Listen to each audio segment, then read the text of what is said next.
effectivement, on fera les métriques. Et d'ailleurs, je vous montrerai aussi les métriques de ma chaîne pour regarder un petit peu le retail. Donc effectivement, moi je vais être assez transparent là-dessus. On regardera les métriques et ça vous fera un indicateur en plus de savoir si le retail est là. Parce que c'est vrai que 14 spectateurs actuellement simultanés sur un début de live, donc dans les 10 premières minutes, je pense que c'était encore jamais arrivé. Donc ça commence à se réveiller et on va le voir après que le retail commence à revenir enfin avec des indicateurs et des indicateurs que vous pourrez surveiller tout au long du bull run parce que c'est hyper important de savoir où on en est. Donc on va pas revenir trop longtemps parce que bon, il y a les habitués qui sont là, vous commencez à le connaître, le chemin vers la alt season, donc avec premièrement Bitcoin qui pump, ensuite Ethereum qui pump, ensuite les large caps et ensuite la famosa alt season où il y a tout qui pump et la phase vraiment euphorique là où on parle des 20-30% journaliers sur tous les coins, tous les schémas narratifs. Donc là, on a doucement commencé à reprendre le bull run avec le Bitcoin qui continue d'augmenter. Et donc, voilà, on a recommencé avec des nouveaux ATH. Et nouveaux ATH, qu'est-ce que ça dit? Oh, surprise, le retail revient. Donc là, ça va être une surprise pour personne. Encore un schéma classique. Et c'est la dernière illustration qu'on a déjà vue. Après, c'est que du neuf. Et j'ai passé pas mal de temps à le préparer, ce live. Mais je pense que c'est important quand même parce qu'apparemment, il y a des nouveaux qui sont sur la chaîne. Donc, on va quand même le présenter. Donc ça, c'est une recherche d'une banque internationale sur qu'est-ce qui s'est passé lors du dernier bull run en termes d'utilisateurs. Et donc là, on va aller voir les métriques aussi qui permettent de voir ça. Mais en gros, et pourquoi je dis ça à chaque fois, on a très bien vu que lors du dernier cycle, quand le prix du Bitcoin a atteint nouveau ATH, c'est là où on a eu un maximum de téléchargement des applications qui permettaient d'échanger des cryptos, d'achat, de vente, avec entre 70 et 80%, bon voilà, dans tous les cas, plus de la moitié, une majorité des personnes, on va dire 70-80% des personnes, qui ont téléchargé cette application voilà, au nouveau ATH, avec une bonne proportion en plus qui a perdu de l'argent, parce qu'on verra que c'est pas le moment idéal pour rentrer, mais c'est comme ça. On peut pas, bon, on fait ce qu'on peut sur la chaîne par exemple pour promouvoir une vision long terme, être là sur plusieurs cycles, être là sur le long terme parce qu'on sait très bien que c'est la stratégie qui marche le mieux pour les retail, pour nous qui n'avons pas des ressources folles. Et même si vous rentrez maintenant sur un nouveau ATH, c'est pas grave, vous allez voir, il y a des solutions et voilà, ça sera sur le long terme. Mais dans tous les cas, les gens vont commencer à se réveiller et c'est ce qu'on commence à voir. Hein. Donc on va aller voir plusieurs métriques maintenant qui nous font dire que le retail commence à revenir. Donc déjà, on va faire Aventure Crypto, hein, ma chaîne. Donc on voit quand le prix du Bitcoin augmente et les vues commencent à augmenter aussi. Donc là, c'est-à-dire, on voit donc là sur 365 derniers jours, donc du 11 novembre 2023 au 9 novembre 2024, vous voyez qu'il y a des gros pics de vues en mars. Alors c'est pas forcément que les vidéos étaient meilleures que d'habitude, c'est qu'on était en train d'avoir les ETF Bitcoin et un nouvel ATH en mars, donc précoce par rapport au halving. Et après, bon, il y a quelques vidéos qui ont bien fonctionné, mais dans l'idée, on était plutôt sur quelque chose de flat. Il n'y avait pas encore de retail, c'est-à-dire, et on va voir après la différence entre YouTube et Twitter par rapport à ça. Donc vous voyez un peu les métriques de la chaîne, hein. C'est quelque chose de très modeste pour l'instant par rapport à beaucoup d'autres. Revenus, bon, vous voyez qu'on ne fait pas YouTube pour les publicités, parce que ça, c'est mon revenu sur un an. Vous voyez bien un peu ce que ça peut rapporter.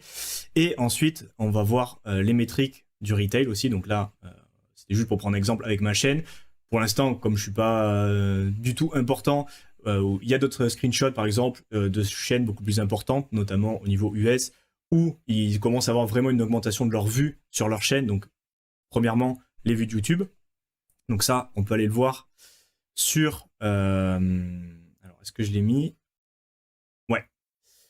Sur, par exemple, theblog.co. Donc, on a les chaînes, les vues sur la semaine des plus gros influenceurs crypto. Bien évidemment, Aventure Crypto, il n'est pas là-dedans. On parle principalement des influenceurs US, hein, parce que 90% du contenu est en anglais.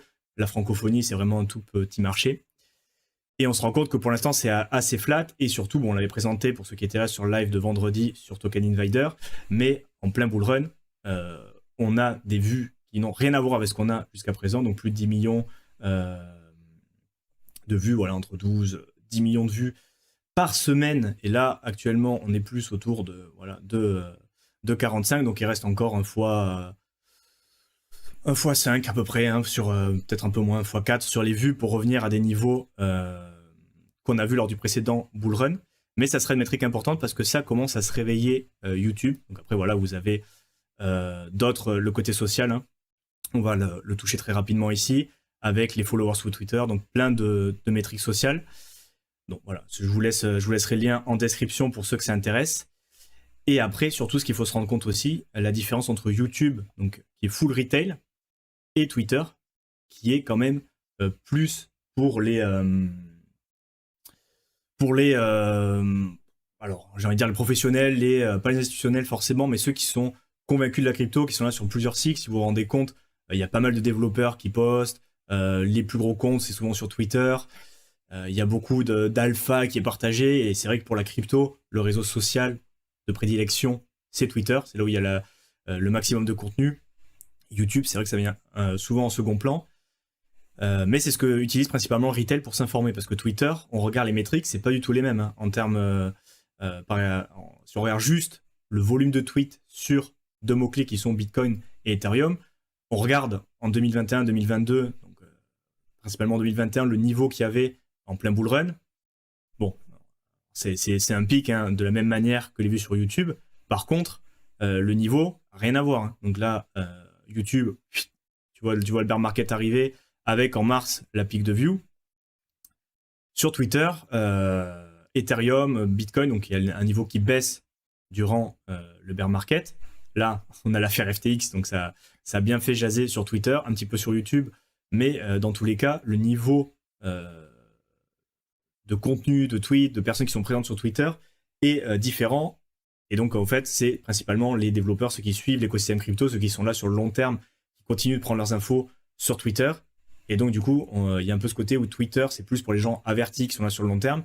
Et YouTube et Google, comme on va le voir, c'est plus pour les touristes ou les nouveaux entrants, ceux qui sont pas là, qui sont attirés comme les lucioles par la lumière avec les nouveaux ATH. Et donc, alors, est-ce que je l'ai mis par là? Non, alors il doit être là, ici. Donc on va pouvoir aller voir aussi, parce que c'est une autre métrique sociale à regarder, tout simplement Google Trends. Donc, confirmez-moi aussi si on continue de bien me voir. Tu crois au soft landing pour 25? Alors j'apprendrai après la question, Benjamin, si ça te dérange pas. Confirmez-moi en attendant que vous continuez bien m'attendre. C'est juste un petit check parce que bon, les dernières fois, ce qui était arrivé, bon, c'est juste voilà, pour éviter de parler 15 minutes dans le vide. Donc si c'est bon, ok, merci Rodney. Donc on continue. Donc on a vu Twitter, on a vu YouTube et maintenant on va voir Google Trends, donc basique, hein, pour tous ceux qui font du SEO. Et donc là on peut regarder par pays là j'ai mis sur les 5 dernières années, regarder le volume de recherche pour certains termes, donc très corrélés à l'écosystème crypto, dans ce cas-là Bitcoin bien évidemment. Et là on voit très clairement, alors fin octobre, mais surtout la semaine des élections, donc on est reparti sur une tendance franchement haussière, une grosse cassure. On repart, alors c'est pas de l'analyse technique sur les résultats Google Trends, mais en tous les cas, on voit très clairement une tendance. Et c'est important de comparer par rapport au plus haut du dernier cycle, donc c'était à l'ATH sur Bitcoin. Et donc au final, ce que ça veut dire sur Google Trends, dans ce cas-là, l'indicateur, c'est le moment où le terme a été le plus recherché. Et là, vu les paramètres, c'est dans tous les pays, donc c'est le moment où le terme était le plus populaire. C'est pas forcément une métrique de prix, de choses comme ça, c'est juste par rapport aux autres moments où ça a été recherché, le terme Bitcoin sur Google. Là, on était au pic all-time high, donc le plus haut jamais atteint en termes de recherche pour Google. Et il faut bien comprendre que Google, tout comme YouTube, bon, d'ailleurs c'est la même entreprise, c'est de la recherche organique et c'est de la recherche souvent de particuliers. Ça, les recherches sur Bitcoin, c'est des gens qui vont sur Google et qui tapent Bitcoin ou qu'est-ce que le Bitcoin, comment acheter du Bitcoin, voilà, explique-moi le Bitcoin ou des choses comme ça. Et donc il y a le terme qui ressort dans les recherches. Et là, on peut se rendre compte, en bull run, le terme devient de plus en plus populaire avec une recherche la plus importante autour de l'ATH, quand il y a tout le monde qui en parle en fin de phase euphorique. Là, on n'y est clairement pas encore, mais on voit clairement que ça commence à se réveiller au niveau des recherches. Et pareil, et comme ça on va le voir aussi, on peut chercher Ethereum. et pour voir un peu les tendances comme ça. Donc là, clairement, on n'est pas autant que Bitcoin, et c'est normal un petit peu, et on va le voir aussi, et ça m'a paru intéressant, et je l'ai vu nulle part. Il y a une corrélation au final entre la dominance du Bitcoin et des alts et les recherches, et on voit clairement aussi cet effet-là dans les recherches Google, qui, je le répète encore, c'est vraiment des recherches organiques. Ça, c'est vous et moi, c'est Tata Michu qui se réveille, qui se dit c'est quoi le Bitcoin, qu'est-ce que c'est, le Bitcoin, est-ce que c'est mort, est-ce que ça va performer, ou alors pour les coins, est-ce que ça va pumper. Voilà, c'est des recherches SEO organiques sur Google, et on voit le même effet sur YouTube au final, où c'est des gens qui arrivent sur la plateforme et qui cherchent tutoriel Coinbase, comment installer mon wallet, comment acheter mes premières cryptos, le Bitcoin. Donc c'est vraiment organique, et c'est intéressant de regarder, de connaître ces métriques, notamment les vues sur YouTube. Je vais mettre un screenshot. Les vues sur YouTube, et de regarder par rapport à ce que c'est en bull run, en vrai bull run, les métriques. Et aussi, on peut rajouter le petit Google Trend. Alors, oui, j'ai perdu. Là. Google Trend, pour savoir un petit peu, le comparer par rapport à l'engagement maximum, c'est-à-dire au dernier bull run aussi, là où le terme était le plus populaire. Et on sait très bien qu'à chaque bull run, il y a de plus en plus de recherches. Donc, c'est pas dit qu'on atteint 100 ce bull run. C'est pas l'indicateur de top ultime. Mais dans tous les cas, parce que peut-être que le volume de recherche Bitcoin sera plus important au dernier cycle, mais dans tous les cas, plus ça va augmenter, plus ça voudra dire qu'il y aura de gens qui vont chercher sur Google des termes et des recherches liées au Bitcoin. Donc là, petite parenthèse aussi, en tant que créateur de contenu, on est parfois obligé de faire un peu de SEO, et donc tu regardes un petit peu en fonction des recherches YouTube, qu'est-ce que les gens recherchent, et c'est des choses, et pour compléter un peu l'argument que c'est surtout du retail qui utilise ce genre de plateforme pour les recherches, c'est des questions simples, c'est-à-dire il y a des outils SEO qui permettent de rechercher les questions. C'est qu'est-ce que le Bitcoin, le tuto, le Bitcoin pour les débutants, le Bitcoin pour les nuls. C'est vraiment ça, en fait, les termes de recherche qui sont le plus fréquents associés à ces mots-clés, Bitcoin, Ethereum. C'est des choses très très basiques, ce qui démontre qu'au final, c'est vraiment des gens qui arrivent sans beaucoup de connaissances et qui commencent avec les bases, ce qui est normal aussi. Mais vous doutez bien que les professionnels, les institutionnels, ils ne sont pas sur Google à taper qu'est-ce que le Bitcoin, comment acheter du Bitcoin sur Binance avec ma carte de crédit. Ils ont d'autres moyens d'information. Donc là, c'est pour faire un peu la différence et voir un petit peu que les métriques sur le retail augmentent. Et enfin, dernière métrique qu'on a déjà présentée, mais je pense que c'est important aussi, comment on peut voir et savoir un petit peu qu'est-ce que fait ce retail aussi qui commence à revenir, c'est le ranking de l'application Coinbase, donc tout simplement qui est, et je le confirme aussi sur ma chaîne, au final, l'application et le wallet, Coinbase Wallet, qui est un des plus utilisés. Moi, tout du moins, ce que j'ai pu constater, c'est que c'est la vidéo qui parle de Coinbase Wallet, c'est celle qui a le mieux fonctionné, et celle qui a le plus de recherche organique. Donc apparemment, le wallet privilégié pour les débutants et la majorité des gens en crypto, c'est Coinbase Wallet. Peut-être parce qu'il est lié avec Coinbase, que Coinbase, bon, c'est aussi une plateforme importante, et que du coup, c'est facile d'envoyer des cryptos de l'exchange. Je ne sais pas pourquoi, moi, je ne sais pas des plateformes que j'utilise, mais dans tous les cas, c'est ce que j'ai pu constater. Et du coup, on a un bot sur Twitter. Il y en a peut-être d'autres. Il y a peut-être d'autres moyens de le suivre, mais moi, c'est comme le plus pratique. Donc, vous pouvez suivre directement ce bot qui, en final, va classer 2 fois par jour le ranking de l'application Coinbase, donc l'exchange, hein, l'application qui permet de se connecter, d'acheter des cryptos, et vous donner son positionnement par rapport aux autres applications. Donc, toutes les applications sur... Alors là, il me semble que c'est... alors, j'ai pas, il faudrait regarder si c'est sur Android, Apple ou si c'est mélangé. Dans tous les cas, voilà, c'est le classement sur toutes les applications et aussi les applications de finance. Et donc là, on avait vu aussi que, si vous remarquez bien, 7 novembre, résultat des élections 6 novembre. Voilà, 5 novembre, donc jour de l'élection américaine, on ne savait pas encore les résultats. Hein, à 8h, ça commençait un peu à arriver, mais dans tous les cas, on n'avait pas les résultats. 355 positions. Dès qu'on a eu la nouvelle de Donald Trump était élu, avec du coup bon, tout ce qui va aussi en termes de positif pour les cryptos qui pourront peut-être venir, on a gagné 200 places littéralement sur le classement d'applications. Donc les gens, parce qu'il y a aussi, comme on l'a vu, les nouveaux attaches de Bitcoin qui arrivaient accessoirement.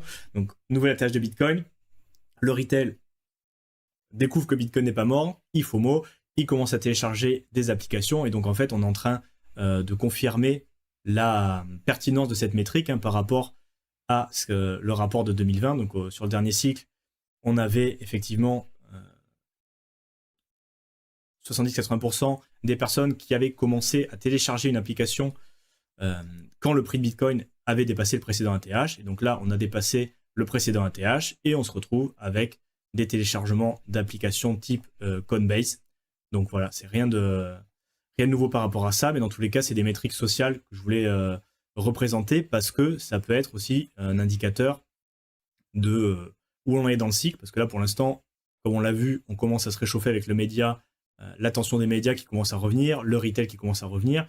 Il nous reste la grosse montée, hein, avec l'enthousiasme et tout. Et dans tous les cas, tout ce qui va se passer, il faudra suivre, et on le suivra dans les lives, il n'y a pas de souci par rapport à ça, mais pour que vous ayez aussi les outils de votre côté, suivre un peu différentes métriques pour savoir s'il faut adapter sa stratégie, parce que s'il y a tout qui nous dit qu'on est sur des niveaux de fin de bull run, mais on va peut-être prendre des décisions par rapport à ça. Ensuite, je voulais faire, alors je ne les ai pas mis, mais dans tous les cas, on a vu qu'il y a des inflows importants sur les ETF. Et donc là, on a vu le côté retail qui revient. Donc là, c'est vraiment cette semaine hein, avec les élections américaines. J'ai l'impression que ça fait... Ouais, non, c'était mardi dernier. J'ai l'impression que ça fait 2 semaines qu'avec tout ce qui s'est passé, au final, on s'est pas ennuyé. Hein, ça commence à repumper sévère. Et c'est vraiment cette semaine où on a senti ce truc avec des mèmes qui commencent à arriver, le crypto Twitter. Voilà, on commence à sentir quelque chose vraiment cette semaine.